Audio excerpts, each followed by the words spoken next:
Hello, today we're going to be looking at a igniter box from a Suzuki motorbike. Model of the bike is one of those. It's a GSX550 572cc. Anyway, the bike doesn't run. Another box has been sourced and the bike runs fine, so there's definitely an issue with this.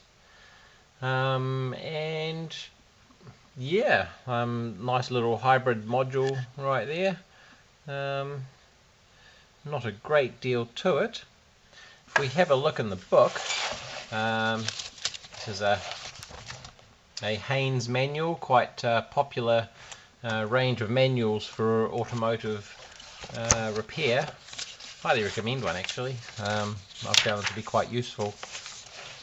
And if we have a look here, we have a little table that shows, there's the pin numbers, and there's if you measure between say 1 and 2, you should get a reading of 9 to 20,000 ohms, and so on and so forth, and off means there's no connection.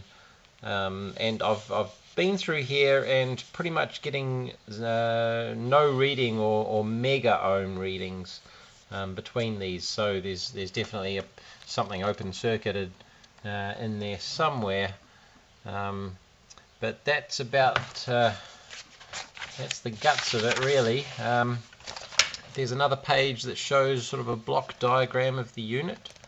We have our signal comes in here. I'd imagine that'll be like a sinusoidal waveform coming off the just a magnet spinning between some coils on the side of the engine. There's some wave shaping circuitry which I presume will just convert that sinusoidal to a square wave, which then goes in through these flip-flop circuits, and another circuit that does a bit of timing control, a couple of AND gates, another flip-flop, and that drives the output transistors that fire the ignition coils, which appear to be one coil for 2 plugs. So there's a bit of a waste spark type thing going on there. So that's all that I can find in this book regarding that. I might take a closer look at the wiring diagram itself at some point, but yeah, there's a few capacitors. A lot of this rather solid glue has been placed down, but it's not completely potted, so that's a good thing. But I think we'll try and get this board out. Not too sure what's holding it in as yet, but there's a bar across here, so we'll see if we can remove that bar and get a closer look at what's going on under there. Okay, with my side cutters I was able to wedge that out. I just went from underneath,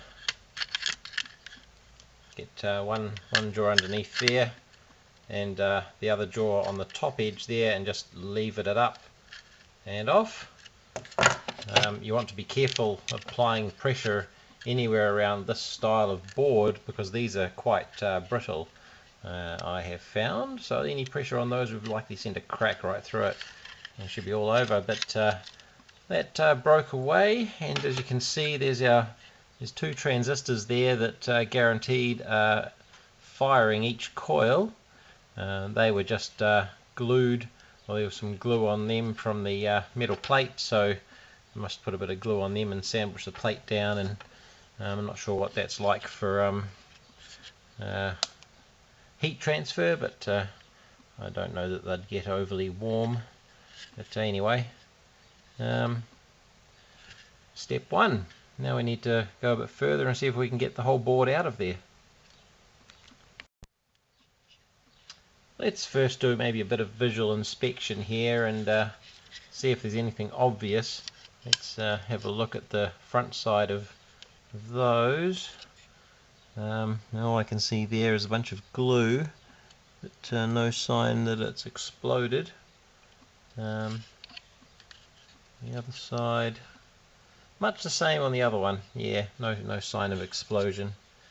You can see the pins there are labelled B, C and E, so it's definitely a transistor, not a FET. So we can, perhaps we do a bit of testing on that and see if they've failed. Might be a whole lot easier if we can find that they've shorted, to just replace those two and see what happens from there. It's probably likely the drivers have failed rather than the rest of the circuitry, which is fairly sort of low level stuff.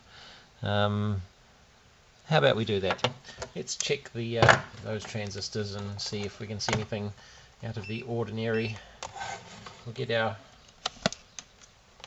meter there on diode check, and I'm just going to go from base to emitter. Here we got our normal 4 diode drop there. Base to collector, we should see something the same. There we go. And collector to emitter, they are, it's looking fairly normal there as well. If we do the same there on the second one, positive on the base,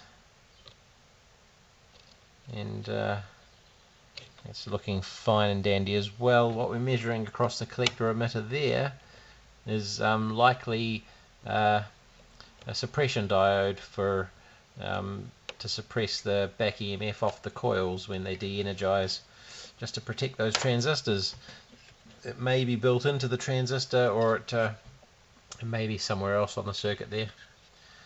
So they look okay, so it's likely to be in the drive side of things, so we need to get the rest of this out and have a closer look. One other thing before I get too carried away, just noticed down in here there is a diode just hiding in under there, and with the anode going to positive and the cathode running off into there, we can safely say that's an input protection diode.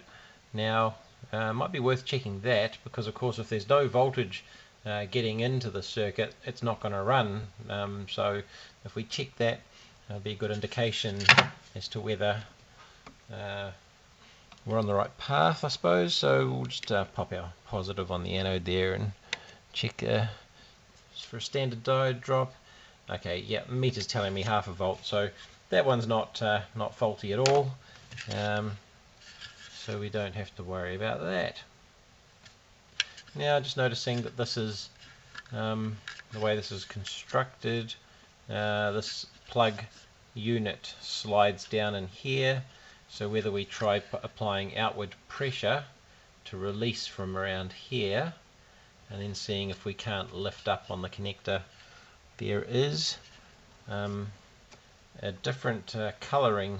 Is right down in the bottom there. You can see a lighter grey colouring, or almost white colouring. Now that could be, I think that's just a plastic, like an insulation material, to stop the circuit shorting out on the metal can should it get damaged. And there is glue around the edges of that as well, so yeah, we'll see. There doesn't seem to be any screws or anything, so it might just be a bit of glue in the corners that's holding that in. So we'll start lifting on places. The glue seems quite brittle. This broke away quite easily, but worst case, maybe we'll need to get some heat into it. Maybe. Alright. Well, okay, this glue is a lot more brittle than I thought, and it's coming out really easily. So what I did, I've just popped my one leg under that pin there, and the top side on the case, and levering it up, and was it doing it that way or that way? Here we go. Lever it up. Here we go. Lever it up, and a couple of loud cracking noises later, and it's completely broken away from the glue down there. So we should be able to slide this whole unit up and out. There we go. and it's completely come away from the glue on the bottom. If we have a look at the board, now it's taken off the solder mask. That's fine. There's a bit of glue left on there. Otherwise, it hasn't damaged the board at all. Just a couple of sort of quick, sharp, once it started to let go, just give it a quick, sharp pry, and the instantaneous motion helps to shock it away. So, what have we here? You can see it's gotten quite hot around there, but that's only on the outer. It's melted a bit. It's nothing major. So I'm just having a look at these solder joints at the moment and making sure that there's no dry joints. I'd imagine that would be one of the initial points of failure, if anything, but this is back in the old days where solder contained lead and it was a lot more durable, and looking all pretty good. What I can see there, but at least we have access now and we can get a better idea of how the circuit works, or at least what's connected to where, and figure out which part isn't working. I may even be able to feed a signal into this, and we'll find out if the flip-flops are flopping or the transistors are switching. Looks like we may have a tantalum capacitor in there, or two. They're known to go really low resistance or completely short out and stop things working. Underneath there we can see a couple of ICs. They appear to be 6, 18, 14 pin packages, and there'll be our flip-flops, and there's another one which is a 16 pin package, and then another one there which is a 14. So we've got looks like 2, 4, 6, 18, 12, 14. So we've got two 16 pin packages and two 14 pin packages. Somewhere in here there's also a voltage regulator. Possibly that there could be doing a bit of regulation. We'll have a look at some data sheets and find out what's going on. It's not nice with all that glue floating around in there, because I'd like to be able to remove this module without damaging it, and to have to pry it away from the glue under there, although that's a very soft glue. That's a very soft glue. I just poked my fingernail into there. That might not be a problem at all. So once we desolder that, that's the biggest key, but I think a bit of solder wick won't go astray there. Can definitely feed 12 volts into this thing maybe and see what's going on, if there's voltage around the place. I think maybe a first point of call, because we don't want to disassemble this too far if we don't need to, but we'll have a look at that IC and see what the data sheet is. If that is part of our voltage regulator, oh no, I just found over here we have a regulator here. It's marked reg on the PCB. Looks like a 3-pin device, possibly. I'm just going to guess that it's a 5-volt regulator of some sort, but I will have a closer look at that. We'll put some, we know that it's marked on the PCB down there 12 volts, so we know that's 12 volts. Fairly easy to find out which one ground is. It's probably the one right beside it, and we'll put some power in here and make sure that regulator is doing something, because again, you know, if the thing isn't getting power, nothing will work. It may not be anything that's faulty as such, it might just not be getting enough power. We have capacitors there that we could test, but I don't know. They might be okay. But yeah, alright, let's get some power on this thing. Okay, I haven't had a lot of luck trying to read the numbers on this. After removing the glue, some of the numbers came off with it. So looking around, the capacitors here rated at 50 volts, and this one's rated at 16 volts. I think if we're getting 5 volts at least off that, since we've got 12 volts going in, I don't know it would actually regulate to anything other than 5. I mean, if it's got flip-flop logic going on in there, they're probably only 5-volt chips. So, but without getting a number, we can't know for sure. I suppose they usually have I think they have quite a wide voltage range. But anyway, so if we've got 5 coming off that, we can pretty much, I suppose, assume that that's working fine. I've decided this is ground. Now, I made that decision by the fact that it comes through and it goes to the emitters of the drivers for the coils, and as we saw in the block diagram, of course, and as you would expect, there's the transistors. The emitters go straight to ground, so that's a dead giveaway. Also, there's what else did I see there? That same ground is also attached to there's a line called SE. Now there's S1 and S2, which I'm pretty sure that they come off our coils, so our drive coil. So this is on the motor. There's a spinning wheel with a magnet in it that runs past the coils. There may even be a set of points. I don't know, probably not, but anyway, generating our waveform. No, there won't. I don't know. There may not be points, but anyway. So that's spinning around. We're getting our sine wave coming off there. And S1 and S2 I'm picking would be for secondary 1 and secondary 2 for the secondary of the windings, which gives our signal out. And one of them, which is likely the BW, which is terminated black with a white stripe.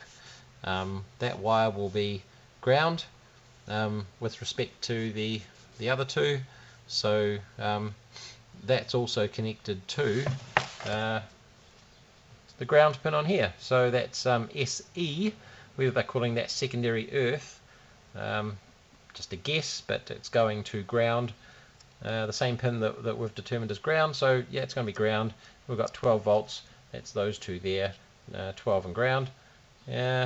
Sorry, 12 on the bottom and ground on the top, and we'll stick 12 volts on there. Okay, 12 volts on the bottom, ground on the upper pin, and I'll current limit to about 300 milliamps just to be safe. We'll see what that does. And plugging it in now, and there's 20 milliamps being drawn, so it's fine. Now let's tip it over and have a look. The pins of the regulator are these 3, 1, 2, 3, and I'll grab my voltmeter. We shall have a probe of those.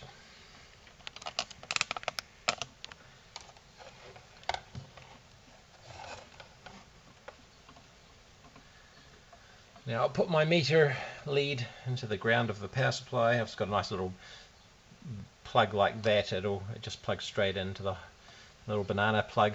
That's fine. And we're going to have, I'd imagine it would be, well, we don't have to guess, we could follow the circuit, but one side's going to be in, one side's going to be, the center's usually ground, and then one side will be out. So let's have a look at what have we got there. So that's currently showing 100 millivolts, that's nothing. And that pin there is currently showing ground, which is what a lot of regulators show. And that pin there is showing 12 volts. I think we're off to a good start.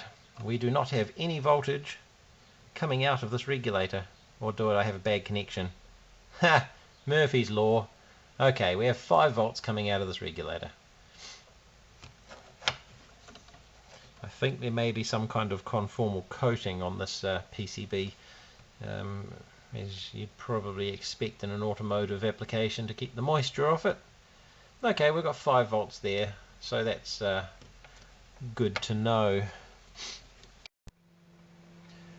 So as we can see on this little module here, I've traced through from the connector, and our pickup coil secondary 1 and 2 come into these two pins here. Now this diode, this package here is a diode, two diode package. We've got 2 pins on this side, both anodes with the cathodes joined on the other pin on the other side, and that goes we've got 1 pin going in each side, and then the lower pin here also connects through to this package, which is another 2 diode package, with this time with the anodes joined at this end and 2 individual cathodes at this end, and that 1 pin joins across both of those. This one's marked with A6. This one's marked with A4. We've got another one here which is L5, and there's a lot more L5s up here. So we can test these packages. There's really nothing on this board other than those. These black squares are resistors, and these are little brown capacitors. So what we'll do is just stick our multimeter in diode test mode. Now I'll be going across these 2 anodes across to the cathode on this package. So my positive on each one of these, and then on this package it'll be positive on the top pin and negative on the bottom 2. Looking for our standard diode drop, 1/2 volt drop across there and there. So it looks like both of those packages those diodes are okay. I'm pretty confident that this is not a transistor as such. There we go. And these 2 pins here are joined. The 2 on the bottom of the second package, they're joined.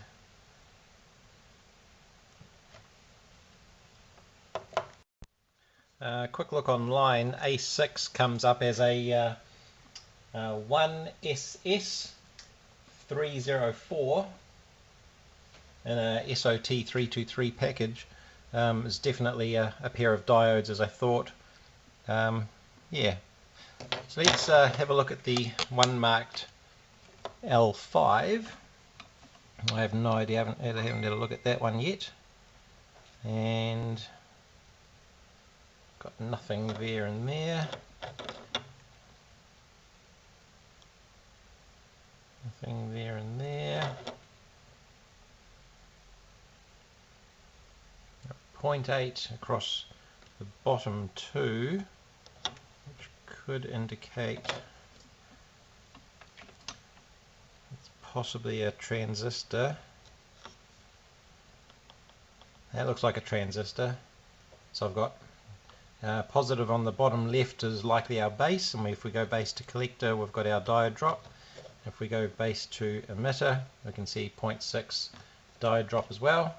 And then if we go across collector and emitter, we see another standard looking diode drop, so no short there or anything to be concerned about, which is good. That gives us a sort of a base idea as to what to expect on all the other ones marked L5, and we can buzz through and check those. There's a conformal coating that I have to scrape off to do that, and I'll zap through those and we'll see what the story is. So I've now checked each one of these and they all look okay. As far as I can tell, no readings that are of concern. So now we get to remove this and find out what ICs are underneath, and if we get some data sheets, we'll be able to maybe poke some signals into those flip-flops and make sure that they're flopping, and so on. With It's going to be interesting. We can't pry up on this. I think it's ceramic. Any sort of stress on this board will cause it to crack pretty easily. So gently does it. We'll go for the old flux, solder wick. Maybe a bit of flux, bit of new solder, some solder wick. Try and soak up as much as we can out of the pins and see if it'll release. Well, it took a long time. I just added fresh solder to each one. That helped remove some of the glue, and then used a solder sucker to remove most of it, and then a bit of solder wick, solder braid, to come down and remove a bit more, and got it to a point where the pins are wiggling in the hole, so they're all freed up. And now we've just got the problem of it being glued to the chips underneath. So I think I might try some hot air and see if we can soften that glue, and might help pry it away from the ICs. Failing that, I may have to desolder all of the ICs as well and pull the whole lot up as a unit and then pluck them off the bottom of that board. We'll try the hot air first and see what happens. Well, that did the trick. Had the hot air gun set at about 210 degrees C. Maybe it was more than I needed, but certainly did the job. And it's probably still a bit hot, but with some pliers and some gentle lifting, I was able to lift it up, and the heat definitely released the glue on there. Still a bit warm, so we'll let that cool down. And it looks like we've got ourselves a couple of D4011BC there and there, and a couple of, if we scrape the glue off that, pretty sure they're the same, HD14572 UBP. I'm pretty sure that this one's the same, but the glue's a little bit stuck on there. See if we can scrape some of that off there. There we go. Without taking all the lettering. 14572. Let's go to the data sheets. So what we have here is the data sheet for the 4011. It's also a shared data sheet for the 4001. Now the 4001 is a what do we got there?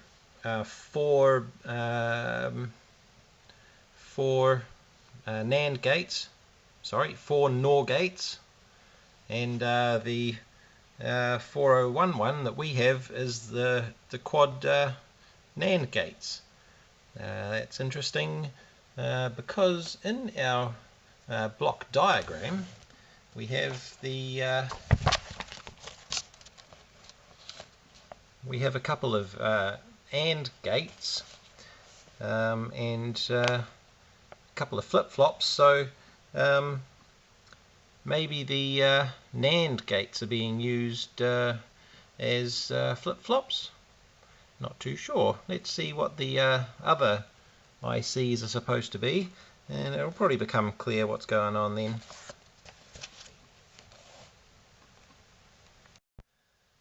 Now the other IC, the HD14572, is a hex gate, which is just a package with 6 different gates in it. It's got 4 inverters and 2 input NOR gate and a 2 input NAND gate. So yeah, we're going to have to maybe draw up a bit of a schematic and see what's connected where to get the functionality of our block diagram.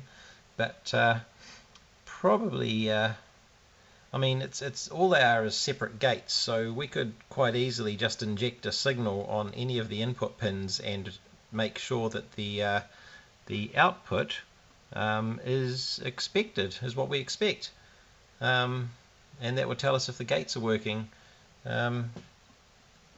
be very simple test,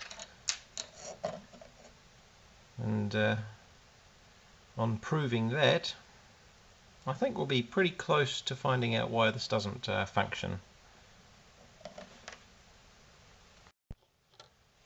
Firstly, what I'll do is I've put 12 volts into it again, and I'm just going to check and make sure that there is supply voltage on each of these ICs, and it's usually, well, the data sheet says it's pin 8 for positive. I'm going to find out. That ain't going to work with that other board in there, aren't I? Bugger, that's going to be really annoying.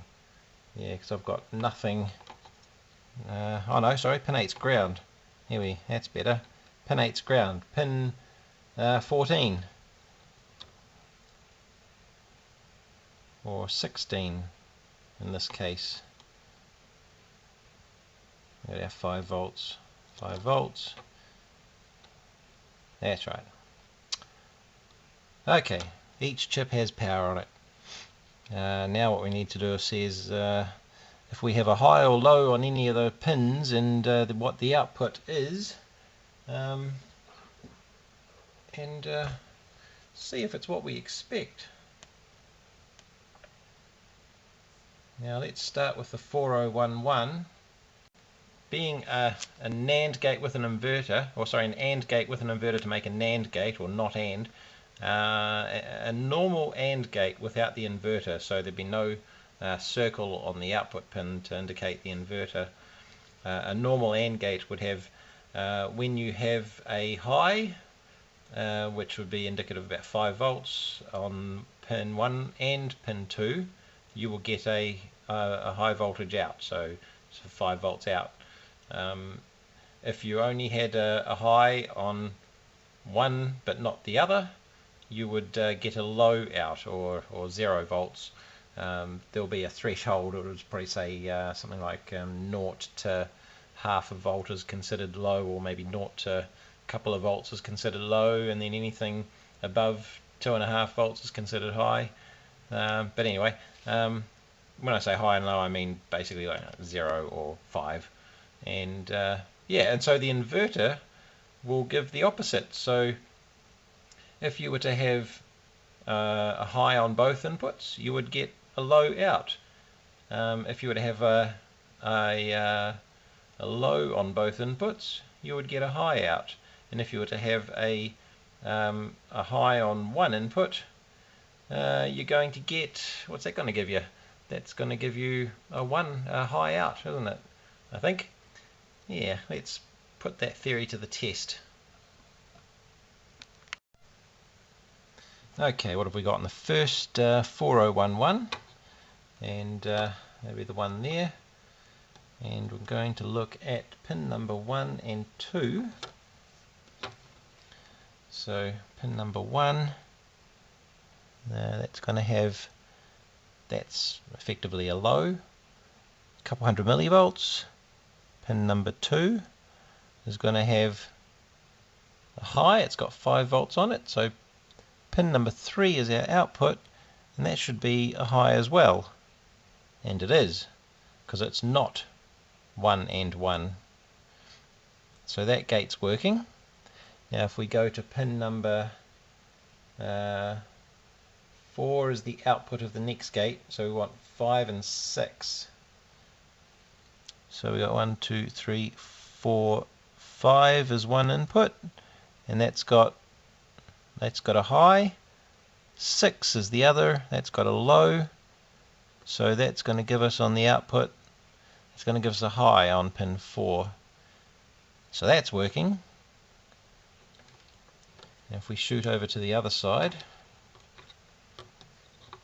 and we've got pin number 8 and 9 are the inputs for the next one. Not very good lighting here, but yeah, pin 8. Now you've got the notch cut out of the end of the IC. With the notch at the top, pin 1's always at the top left. So you go 1, 2, 3, 4, 5, 6, 7, and then 8 across 8, 9, 10, 11, 12, 13, 14 back up the other side. So what have we got there? So pin 8 has got a low, and pin 9 has got a low, so pin 10 has also got a low. No, sorry, let's get a good connection on that. There's a bit of glue on the pins. Pin 10 has got a high because it's the opposite. So we've got a low and a low, so we expect a high, and that's what we have. If I can make a good connection through the glue, there we go. And the next one, I think I'll preemptively scrape the contacts there.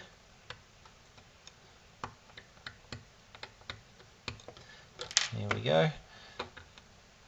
The next one we have pins, what's that, 11, 12 and 13. 11's the output, so 12 and 13 are our inputs. There's 13, it's got a low.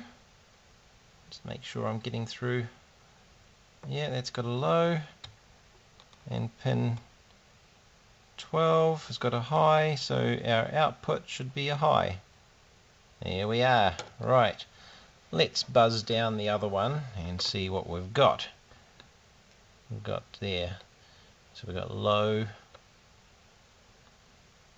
high with a high output, and we've got low. Oh yeah, it looks like it's tied to ground. Low and high gives us a high output. Right, so that IC appears to be functioning as normal as well. So let's have a look at our other data sheet and figure out what's going on with that one. Now, pin 1 on this one, let's have a look there. So this is what I'm going to be looking through. As you can see, the first gate here, it's pin 1 and 2.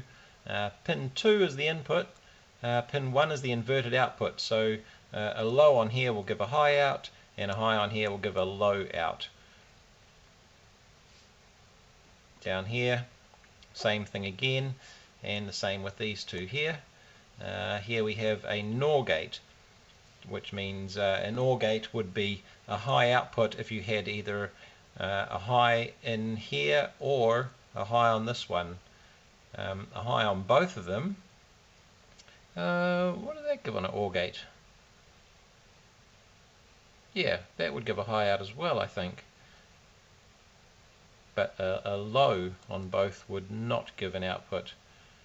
And then we've got the inverter, so it's opposite of everything of that. And then our NAND gate up here, which is the same as what we've just been looking at. So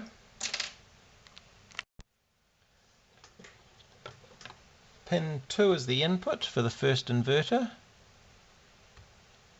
So let's make sure we get a good connection there. That's got nothing on it.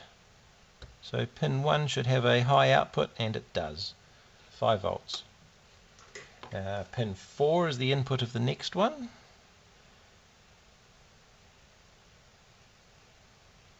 And that has low, so the output of that should be high, and it is. The pins 5 and 6 and 7 are the inputs to the NAND gate.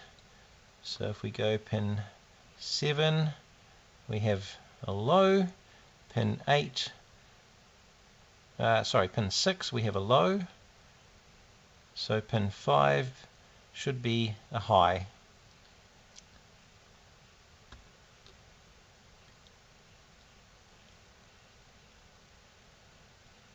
Because it's opposite. Right, on the other side we have pin 10 is the input, so we've got pin 10 here as the input. There's the low, so pin 9 is the output, and that's a high, that's correct. Pin 12 is the other inverter, we have a high, so this one we should have a low out, which we do on pin 11. and then, oh hang on, I've read that backwards, I think. My mistake. Let's just go back to pin 7 and 6 for the inputs to a NOR gate. Why was I looking at the NAND gate? Okay, 8, 7 and 6 is the NOR gate. So we've got a, what do we got there? A 5 volt on one and nothing on the other, and we've got nothing out because it's in a normal OR gate we would have either that one or that one, so pin 6 or pin 7, and in this case we've got pin 6 as a high, and that would give us a 1, but because it's inverted we've got a 0, a low output. Right, so the NOR gate is working. Let's take 2, and pin 11 was the output of 12 on that one, so 1911, which was a low because we had a high input, correct. Now pin 13 is the output of 14 and 15 on the NAND gate, so pin 14 has a low, pin 15 has a low, so there's no signals to AND together, and it would normally be a low out, but it's a high with the inverter, so that chip is functioning correctly. Let's rinse and repeat on the other chip. Pin 2 is the input, 5, pin 1 is the output, low, 4 is the input, low, and that gives us a high output. Now we need the 5, 6 and 7, that's our NOR. So we got a high on one and a low on the other, which gives us a low output. Does it? Wait. Through the glue. Yeah, it gives us a low output. So it looks like they're all wired much the same as each other, which is interesting. I guess there's one for each drive transistor to do all the flipping and the flopping. Yep, okay, other side we have our input there, and our output should be a low, which it is, and our second inverter, pin 12, is it's an odd high. That's actually 3.45. It's all over the place. It's not stable. It could be related to our missing module, but if this was a mirror image of the circuit, I would expect, yeah, that's given us a weird output. That's floating all over the place as well. Okay, we'll check the input where that's coming from in a second. Now pins 14 and 15, so we've got 14 here, that's floating about, and pin 15 is nothing, so our output is probably going to float about as well. And that's currently a high, so that's because it thinks we've got no high inputs on any of those pins. However, we do have, yeah, alright, so that's, the inputs are a bit of a concern on this side. Let's just have another look at the previous one. We had a solid nothing on pin 14 of the NAND gate, and pin 15 was also nothing, and that's giving a high output. Okay, so we need to look at the input of the second inverter and the NAND gate on this IC and figure out what's going on there. Well, I don't know what you were looking at, but it's now working. Here we go. Here's our first inverter. In as high, out as low. Sorry, make that our third inverter, going through the pins in order. And our second inverter, output is high because the input is low, effectively. And our NAND gate is high because our inputs are low, and our the inputs of the NAND gate and that inverter come from one of our 4011s, which is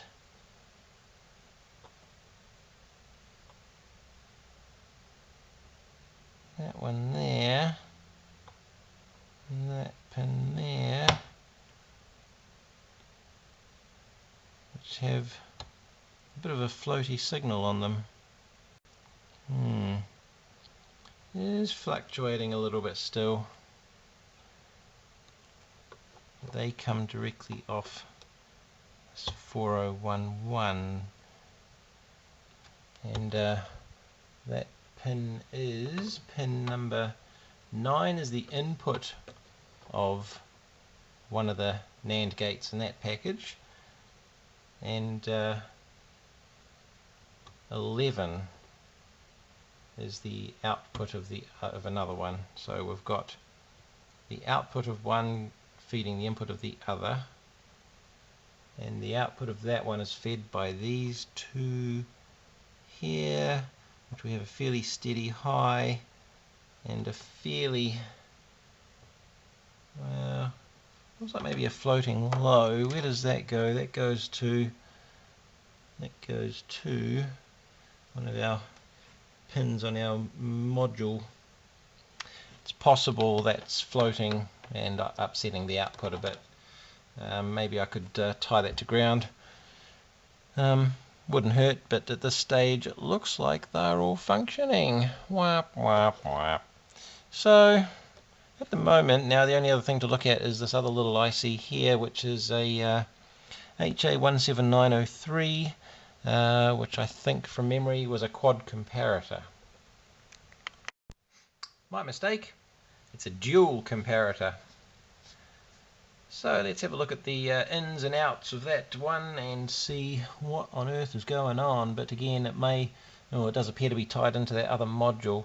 So now that I know what chips are what, I can put that module back in, and we'll probably get some more meaningful results. But we'll have a look at those pins anyway, see what's going on. Righty-ho, let's have a look at this comparator. We have pin number 1 is the output of the first one, with 2 and 3 being the inputs. So on pin 2 we have, oh, come on, get a good bloody connection. As we can see, it's all over the place. What's pin 3 doing? That's kind of all over the place as well.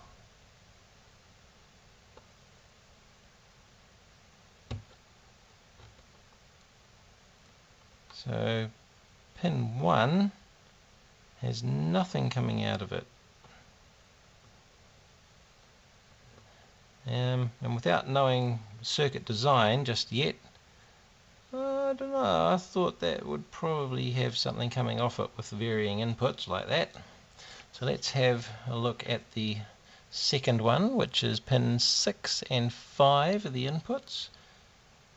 5 has also a varying input.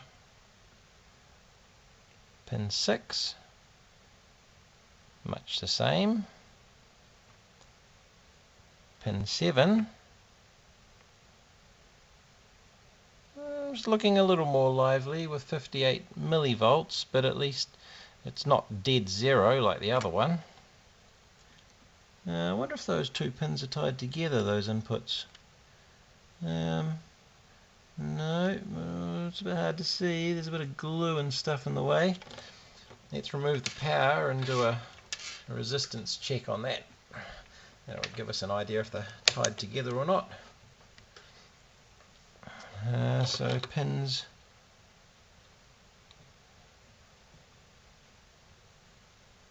2 and 3 are definitely not tied together.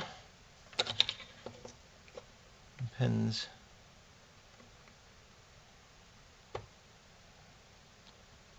5 and 6 are even less likely tied together. There's no resistance between them there. Might just double check the power supply to that IC. Make sure that it is actually getting power and doing so it's got a half a chance to output something. We've got pin 4, that's our ground, and pin 5 has our 5 volts on it.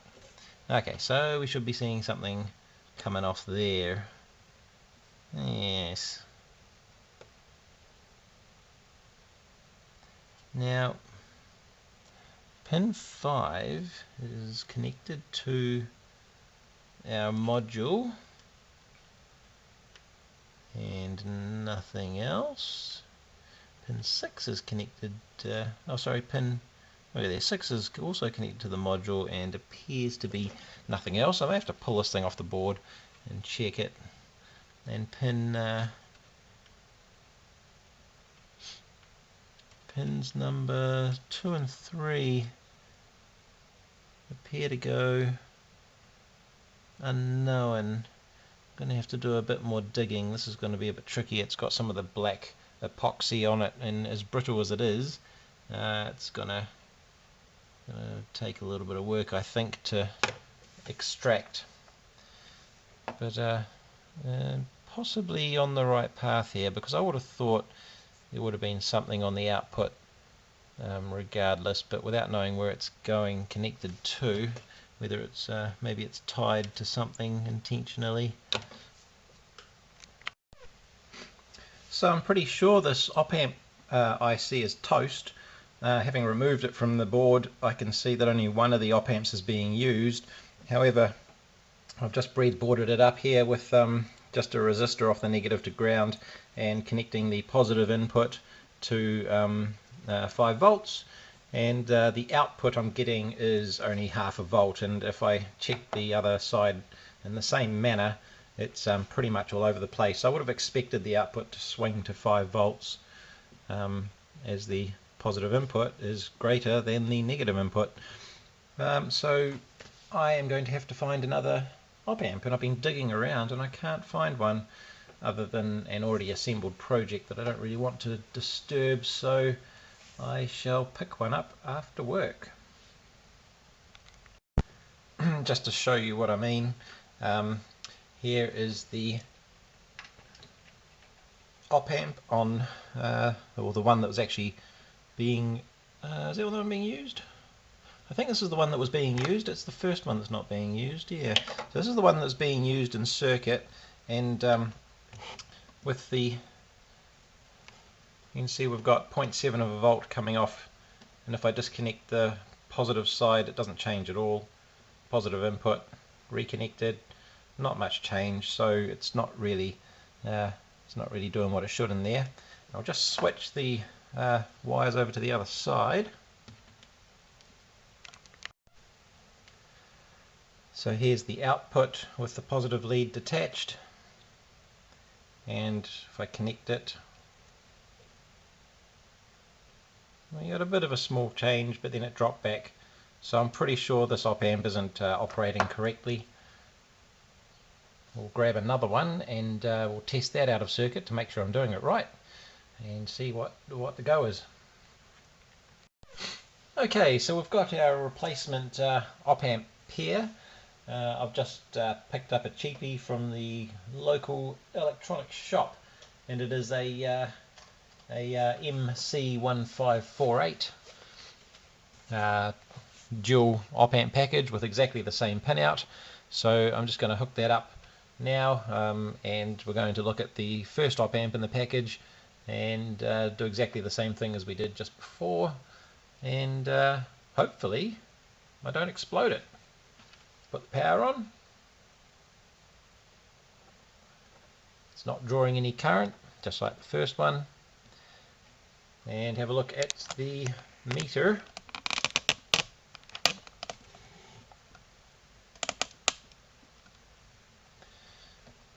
And see what's on the output. We have 4.5 volts on the output now, and then if I feed power into the input, still 4.5 volts.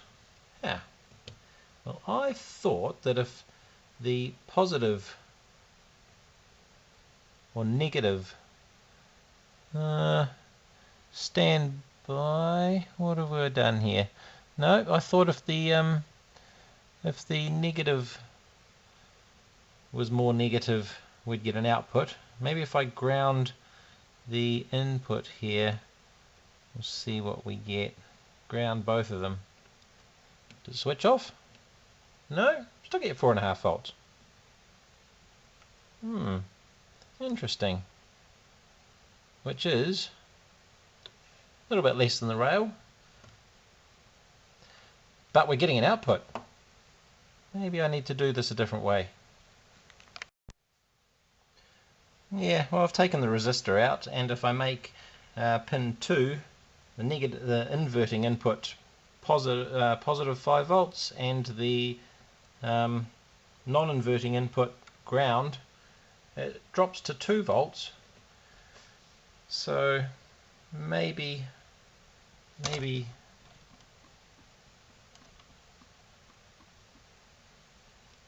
I'm not quite running enough supply voltage, perhaps, or something. I don't know, or maybe I just don't understand op amps. Let me look a bit further.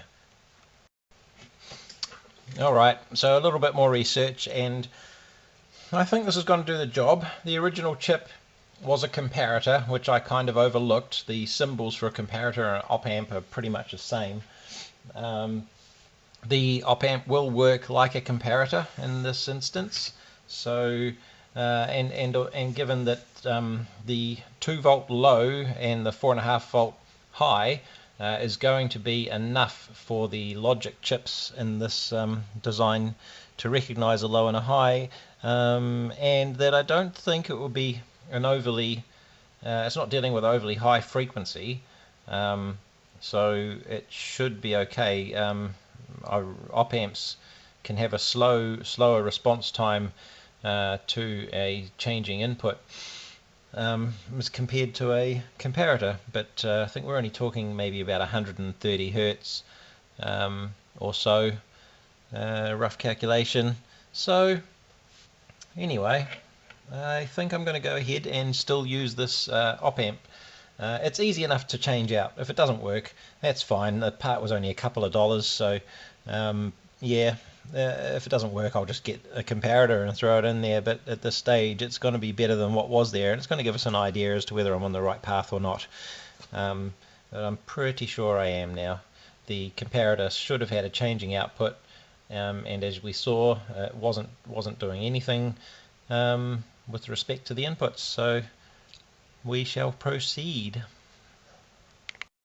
Unfortunately, when I was chipping away at this black epoxy, which is a very hard but brittle, accidentally broke one of the little tantalum capacitors here.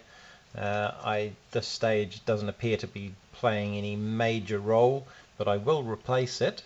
I just forgot to pick one up when I went out and got the chip, so that was silly. Might even have some junk that has one in it that would suffice, but it's a 2.2 microfarad 16 volt, and this one measures okay. It hasn't gone short circuit like tantalums do.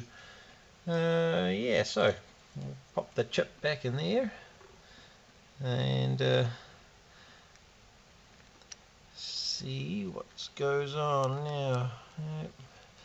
Get all the pins in all the holes, number one in the right spot. So that's the op amp on pins 5, 6 and 7 that are being used in this circuit. Still a bit of conformal coating floating around, but it melts away pretty easily once you get some solder into it. The flux should sort of clean that up a bit. I'll scrape off what I can before I put that other module in, but shouldn't be an issue. Putting the module back in, must say this conformal coating does have a very pungent smell to it. Kind of like cat urine. If you've ever had cat urinate into electronics, it's not only highly corrosive, but it's it smells awful when you heat it up. That and super glue, that's another pretty nasty one. There we go.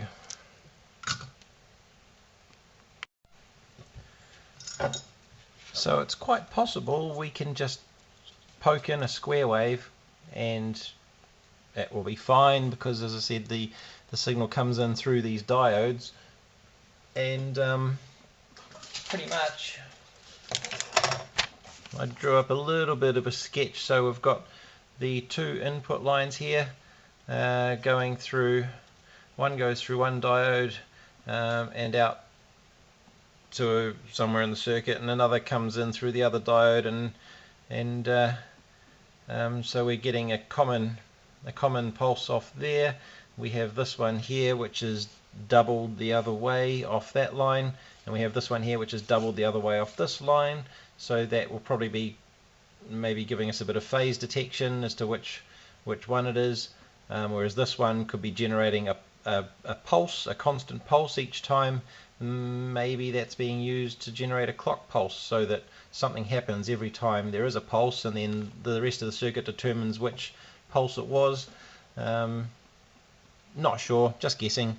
Not going to go and draw out the entire circuit, but at least we know the inputs, and we can poke a signal on there and see if it's going to be enough to trigger, because I don't know what sort of voltage we get off a pickup like that, but it's certainly inductive, I believe. It would be a magnet near a coil spinning around, but I mean, we can start at 5 volts because we know the circuit's operating on 5 volts, and if we get what I'll do is the two transistors for the coils, I'll just monitor the base with the scope, and if we get a pulse on the base, that we know they're being switched. But when a coil fires, it's only for milliseconds, so the meter's not going to pick that up.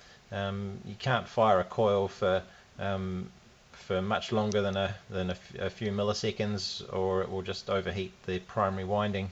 I think fairly high current through coils. So yeah, you might notice one of the transistors is missing.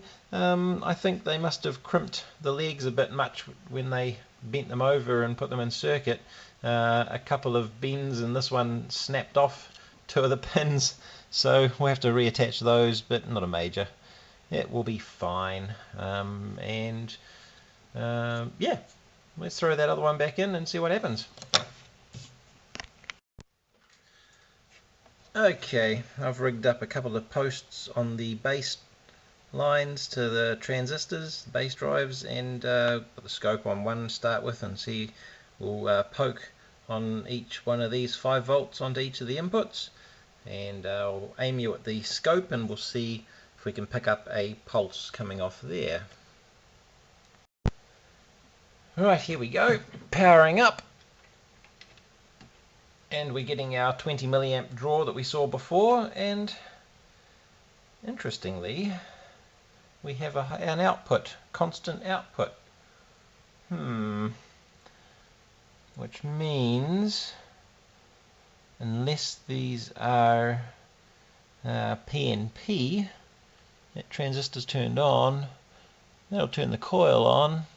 We don't want it on all the time, we only want it on briefly. I should look up the data sheet and see what these are. Still, we're going to see a pulse no matter what. So here we go, let's just tap on there. Did you see? I saw that drop down one.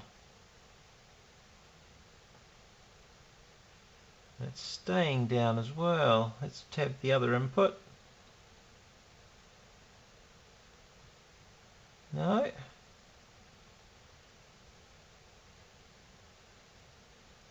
That's interesting. Let's power off and on again. See what happens there. Power on, and we've got our high again. Base drive. If I tap the second one first, that drops down.